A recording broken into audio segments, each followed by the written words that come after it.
The biggest game on the schedule in Week 9 pits the undefeated Patriots against the 5-2 Ravens, a battle of first-place teams on Sunday Night Football on NBC. Yianni Kourkais covers the Patriots for WPRI TV. Damon Turbitt covers the Ravens for WHTM. Gentlemen, thanks for joining us. And we'll start with you, Yianni. The Patriots defense has been the talk of the league, but Baltimore tight end Nick Boyle said, and I quote here, "We'll see how good they are once we play them. I don't think they've seen anyone like our offense or Lamar Jackson." Any chance that ends up on a bulletin board? Does that have any impact against a team like the Patriots? I think 100% chance it ends up on a bulletin board because, if anything, it re-energizes the Patriots defense. Everyone's telling them how good they are. Rightfully so. They're playing at a historic mark in terms of yards per game, points, turnovers, etc. So if someone can tell them, hey, you're not all that good, I think that's going to light a fire underneath them. So absolutely. And listen, this is a team that's always looking for an edge. Tom Brady last year, famously after beating the Chargers in the divisional round of the playoffs, said, everyone thinks we stink. Well, no one thinks you stink. You've won, at that time, had won 5 Super Bowls. But if any way he can find an edge, the defense or anyone in that Patriot locker room, they definitely will use it.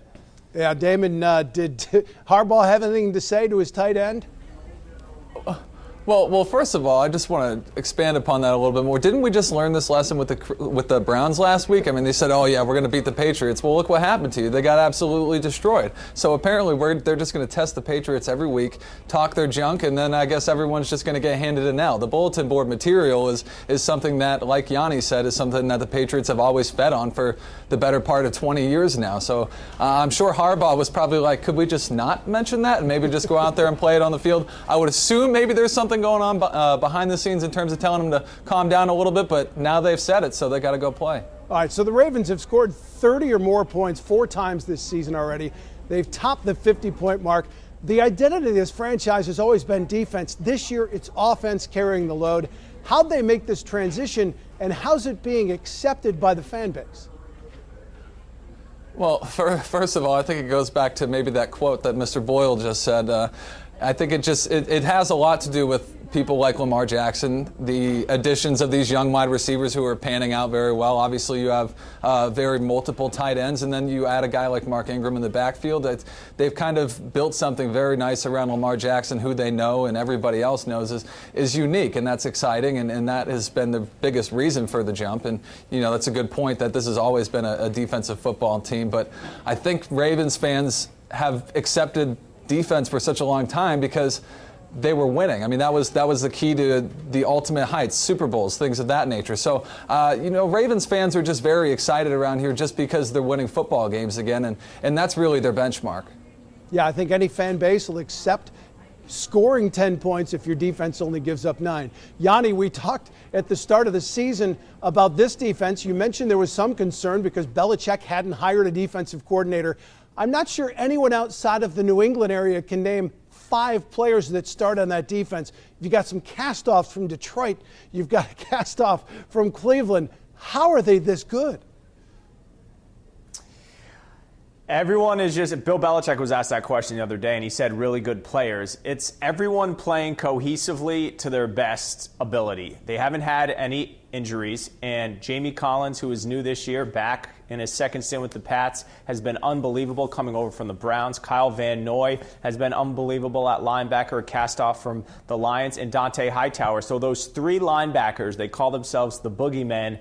They've been key. And what the Patriots are doing, besides just limiting points, is they're scoring touchdowns. In fact, when they scored their most recent touchdown against the Browns Sunday, at that point in the season, defense had 4 touchdowns and they had only given up 3. So not only are they stingy, they're turning the ball over at a historic rate, and they're actually getting in the end zone. I know I'm in Michigan, and I never saw Van Noy play like this in a Lion uniform. Damon, the AFC North isn't exactly taking over the league. Ravens are the only team with a winning record. How do they avoid the letdown of thinking this division's already won?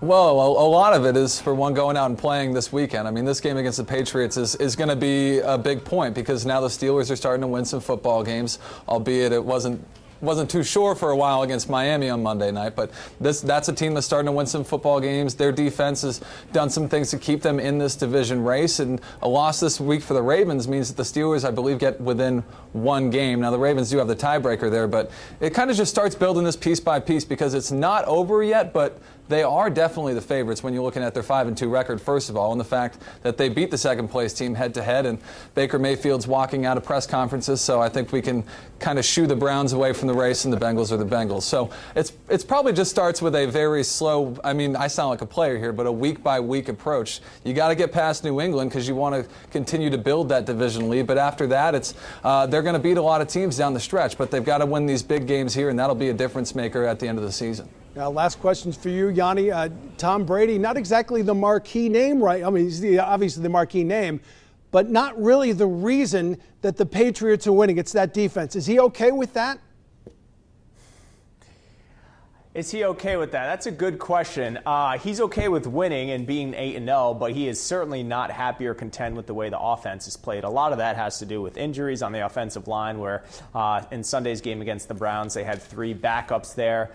They're just not running the ball as well as they did last year. Their fullback, James Devlin's out for the year, so they've had troubles running the ball. And then it's been, sort of in and out at receiver. They had the Antonio Brown experiment that went wrong, and N'Keal Harry, the rookie, is coming back off injured reserve. He's going to make his debut, and then they just got Mohamed Sanu, so it's been hard to have any sort of continuity other than just Julian Edelman. So he is certainly frustrated, but it almost comes full circle to the early years of these Patriot dynasty when it was more defensive-centric in 01, 03, and 04. So he holds himself and his offense accountable, but he's happy that the team, of course, is winning week to week. All right, Yianni, Damon, thanks. Can't wait to watch this game on Sunday night.